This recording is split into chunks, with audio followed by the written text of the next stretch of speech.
So, a lot of people ask, why do you guys not do story Why time? no story time? Well, the truth is, we've done them all, and people don't like story times, and I don't like Reddit. Yeah. I just really don't enjoy Reddit story times. Some of them are quite good, but the bulk of them, the culture of Reddit has shifted, to say the least. Yeah, 100%. So, like, they're just not what they used to be. Yeah. So, look, we got a story time from 2011, and I don't recognise it. I'm pretty sure I've never done it before, so let's just jump into it. I think I'm tripping balls. Seriously, the game we had last night was just messed up. All we got to know ahead of time was that it was going to be a contemporary horror game. We didn't get to know it wasn't going to be scary as much as insanity-inducing. I played a med student, and the other characters were a middle-aged cop, a 20-something waitress, and a boxer. The game began with us getting invited to this luxury hotel for a weekend as part of some contest. It was a big old building with brass doorknobs, enough room that you had to use a ladder to change light bulbs, and that weird old building smell. The only real issue with the place was that there were all these cobwebs around, which was kind of odd seeing as how the place was otherwise very clean. Anyway, we get there and get acquainted with one another. There are roughly 20 winners there apart from the 4 of us. We talk for a while, have some dinner and go to sleep. I decide to get myself a sandwich and watch some TV, but the reception is off and I keep hearing this annoying static noise in the background, so I give up and switch it off. I wake up in the middle of the night by screaming, like horrible slasher film style screaming. I try to figure out what is going on and trace the noise to a room belonging to a school teacher I'd met the day before. When I get there, the rest of the party is already there, with the cop trying to restrain the teacher, who's flailing her arms and legs, screaming her lungs out. She keeps screaming about the doorknob people and how she can't stand spiders. The waitress, who knew I was a med student, begs me to do something. I try to explain that unlike on TV, I don't make a habit of carrying around a med kit on vacation. I help out by holding her down while the waitress dials 911. The boxer just stands in the corner mumbling about how fucked up this all is. That's bad. This DM, sort the boy out. Let him bring his bag. Yeah. Let him bring his bag. What? You know, don't be at that. It's like, no, you're a med student. You're not an actual full doctor, so you don't get starting equipment. You don't get starting gear. Sorry. Sorry, guys, don't start gear. It's like, come on, don't be at that. So, an ambulance arrives after a while to pick up the hysteric teacher. Once she's gone, we try to figure out what happened. I explain that in rare cases, people with no prior history of mental illness can just flip out, but there's usually a trigger. We ask around, but from what we can gather, she went to bed after dinner and didn't leave her room until now. The boxer, still visibly shaken, decides to check her doorknob. It's made of polished brass, but otherwise there doesn't seem to be anything remarkable about it. The next day, I call the hospital to hear how the teacher was doing. Apparently she was perfectly fine, calm, collected, reasonable even. She had no recollection of freaking out the day before, and insisted that it was all us who were acting crazy. When I asked about the doorknob people and spiders, she went silent and then told me she had no idea what I was talking. The day went ahead fairly ordinarily. We talked for a while, had a few drinks, and played some pool, and then we heard a scream and a loud thud. The source turned out to be another of the guests, a man in his 50s. He had fallen down the stairs and busted his head quite badly. This was my time to shine. I checked his injury and quickly stated it was not fatal, so for the second day in a row, we had to call an ambulance. The boxer was highly suspicious and decided to investigate the stairs. At the top, he noticed that one of the floorboards was loose, something that none of us had noticed before. It hadn't as much as creaked the day before. Under the floorboard was a veritable nest of little black spiders.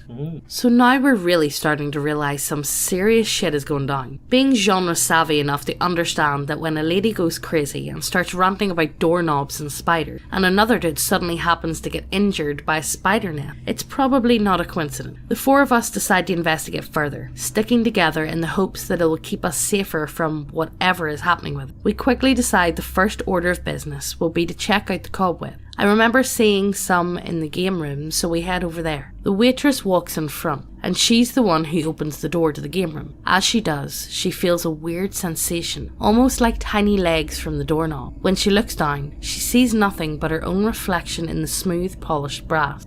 The cobwebs don't seem out of the ordinary. Well, not out of the ordinary for cobwebs in an otherwise extremely well-cleaned hotel that really shouldn't be infested with spiders. A radio was playing in the background, with the same annoying static as when I was watching TV. Only this time, it almost sounds like we're picking up a separate channel, as you can almost hear a garbled voice. The cop, who is by far the most perceptive of the four of us, decides he'll try to fiddle with the radio and make out what the voice is saying. After a few minutes of careful fiddling and attentive listening, he can make out what the voice is saying. "Hey, man, sorry about busting in on me like this, but I know I'd want to hear that. Don't look. Just turn my head. They like it when you look. They get off on it. They're perverted like that. So don't give them the satisfaction. Oh, and try the roast beef. It's delicious. The tuna, not so much. Well, I'd better get going. Can't tell me everything now, can I? Wouldn't be any fun in that, anyway." The nonsensical message aside, this is fucked up on a whole different level, because the cop can clearly recognise the voice as his own. Something is definitely wrong here, but we're not quite sure what to do about it. After all, we're not supposed to look at someone or something, but we have no idea what. Could we even trust the voice? No, don't be silly. The boxer, having had enough of this shit, decides he'll leave. If he has to walk all the way back home, he will. As he approaches the door, he catches a glimpse of something in the doorknob, a pair of eyes. Of course he flips his shit, but the rest of us just look. They're gone. Not that we don't believe him at this point. The waitress actually refuses to look at the doorknob, telling us that the voice told us not to look. Anyway, the boxer's pretty badly shaken at this point and is determined to leave this place as fast as humanly possible. When he gets to the entrance, he finds the doorknobs are gone, just vanished. There aren't even any holes where they used to be. It's like they never even existed. The door refuses to budge and seems to be firmly locked. Cue the panic. We're trapped in this godforsaken place with the spiders and doorknobs and crazy radios. The boxer is having a panic attack, desperately trying to find a way out. But there are no windows on the bottom floor. Something that seems odd, but we never bothered to ask about before. The waitress doesn't want to look at anything. The cop wants to go to his room and get his gun. It falls on me to try and keep everyone together. A plan is formulated. We'll get to the second floor where the rooms are, because we know for a fact that our rooms had windows. From there, we'll get to the ground somehow. Oddly enough, there's no sign of any of the other guests. No idea if they left, if they're dead, or just locked themselves in their rooms. But we seem to be the only ones there. The second floor is covered in cobwebs, like loads and loads of them. It's as if millions of spiders have decided to fuck with us specifically, which honestly wouldn't surprise any of us at this point. We make our way through the webs with tiny black spiders crawling all over us. Kind of unsettling, but still preferable to the supernatural bullshit. So, I don't know if you know this, but we've got a website with lots of models. And whenever I say lots of models, I mean lots of models. We've got models for any setting that you can think of. With humans with biddies, animals that shouldn't have biddies but do have biddies, dwarves and elves with biddies. Look, we've got a lot of smut models. But it doesn't stop there. We really do have models for anything and everything. And to be honest, they look so good. Chef's kiss, so good. But it's not all smut for all you good Christian Minecraft server players. We've got you covered. And we even got the weebs covered too, which is unusual for this channel because we don't like weebs. The weebs aren't that bad, okay? They're just fun to laugh at. We also have 5th edition subclasses and adventures, which some of them are free for download, and we sell a physical printed copy of Steel Water as well, and you can request a signed version if that's your thing, where I'll draw a penis on it for you.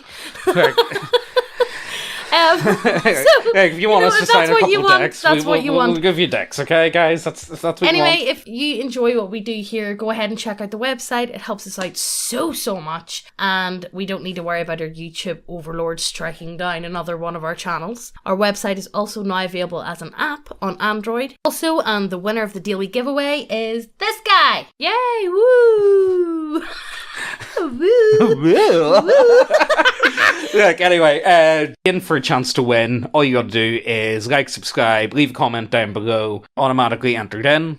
And to claim the prize, you just send an email to neckbeardiacontact@gmail.com. Let's get back to the video. We decided to go to the waitress's room, since it was the closest. When we get there, we encounter a problem. The door is locked. Now, the waitress has the key, but unlocking the door would involve looking at the doorknob, which she absolutely refuses to do. So I volunteer to do it, being the most composed out of our foursome. So I lean over and stick the key in the lock. only to see my own face looking back at me from the doorknob. Except I'm old, easily some 90 plus years. I recoil from the shock, and when I look back, my reflection is back to normal. I unlock the door and we enter. I'm professional, yawning while I'm reading, just like, come on, wake up. Alright, like we're a few recordings deep in today, alright? Inside, the TV is on. The weird static is louder than before, and even the picture is all warped. Every now and then, a frame from a completely different show flashes for a brief moment. I can't help trying to make out the voices in the static. It's considerably easier than before, and this time, it's mine. Look, dude, I know I'm scared because I'm me, and I'm in touch with my feelings, but I just need to chill out. The doorknob people are pretty cool once you get to know them. Just don't try the tuna casserole. The chicken fingers are much better. Or, look. If I look, I'm fucked. During this message, the flashes on the screen seem to show a human figure, but they're too brief to make out. I asked the others if they heard, and they all said yes. Only, as it turns out, we all heard ourselves talk, and we all said different things. Or rather, we got the same basic information, only in different ways. Don't look, don't eat the tuna. What was different was our tones. The cop hated the doorknob people. The waitress was scared of them, and the boxer thought they were unreliable. We decided to get on with the plan. The cop moves to the open window, only to see that it had a polished brass doorknob, a doorknob with eyes. When they see him looking at them, they widen in a panic and disappear. Nevertheless, he turns the doorknob to open the window, but it refuses to budge. So we decide drastic measures are in order and smash the window with a chair. Only for some reason the glass shatters inward instead of out, showering us with shards of glass. I start having second thoughts about our plan. The doorknob people can obviously affect this building, so what's to say they won't just cut the rope when we're climbing? Second story, I'm jumping that. Nah, this house is... I'd break my ankles to get out. I'm gonna bust my ankles taking that, but I'd take a second story fall over fucking doorknob people. I said they won't cut the rope when we're climbing, but I'm voted down and we begin to make a rope out of sheets. This takes us quite a while, but we still get it done. We tie it to the bed and get ready to leave when we hear a voice behind us. We turn to face the noise, only to see the doorknob has turned into a face. A wrinkled old face made of polished brass, which is grinning at us. When the boxer and waitress flip out, it starts laughing. See, this is where I would just get my lighter and just hold it underneath it. You know?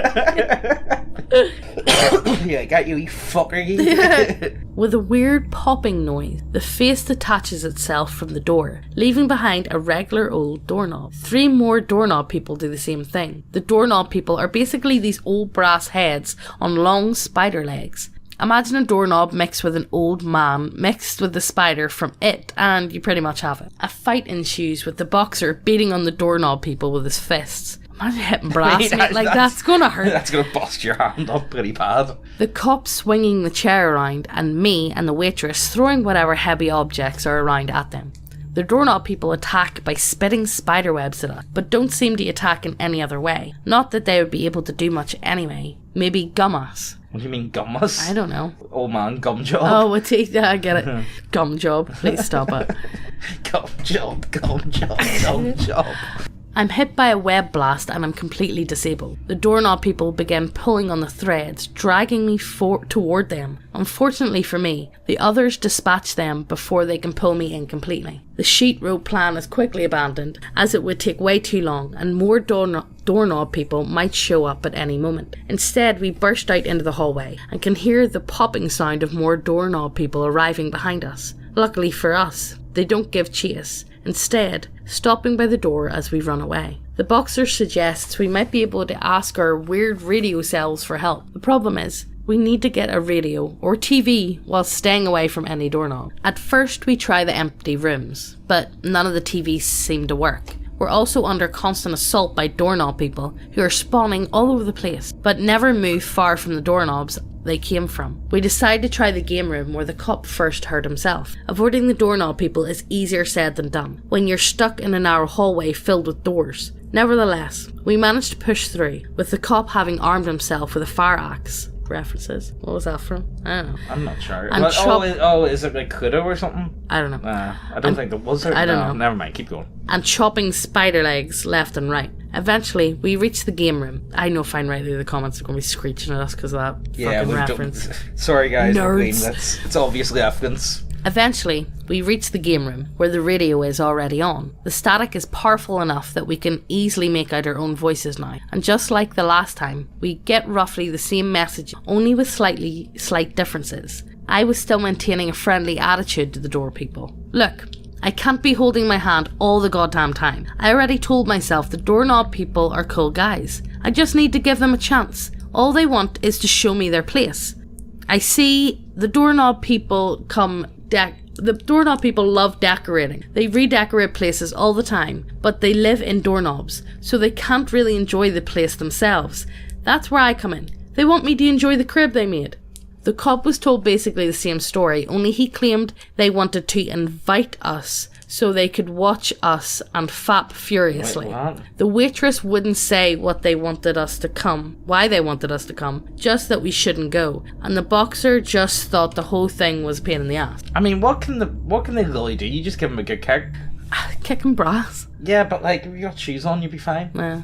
Okay, so that wasn't a whole lot of help. Don't know why we expected our asshole parallel dimension selves to be useful. And now we're cornered in the goddamn game room, which I might remind you has doorknobs.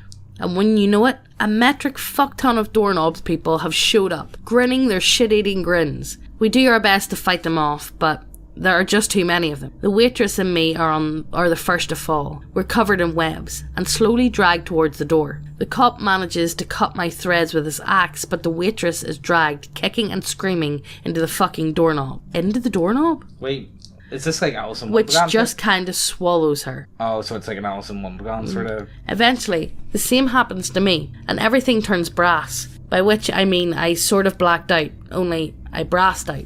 When I wake up, I find I'm in a room with the 3 others. The room is made up almost entirely of spiderwebs, and the floor is sticky. The only real feature of interest is a large black door with a polished brass doorknob. Out the window, I could see a city, much like the one we came from, but somehow wrong. The buildings weren't straight. Billboards were weird. Who cares about your mental health? We just want to sell you pills. And the streets were barely populated. And that's where the session ends. The real asshole cherry on top of the asshole pie. The house we were playing in had brass doorknobs. The GM had described them exactly the way the ones in his lights looked. So the way I thought they could. I'll say that's quite well put together. That's It is very well put I together. like that. It always kind of does me in. When they end it like that. Yeah. I want more. Like, that's the end of the story, guys. I'm sorry. I kind of wish there was more. I would have loved more of this. You know, Garbu sent me a light-up for the old skeleton party.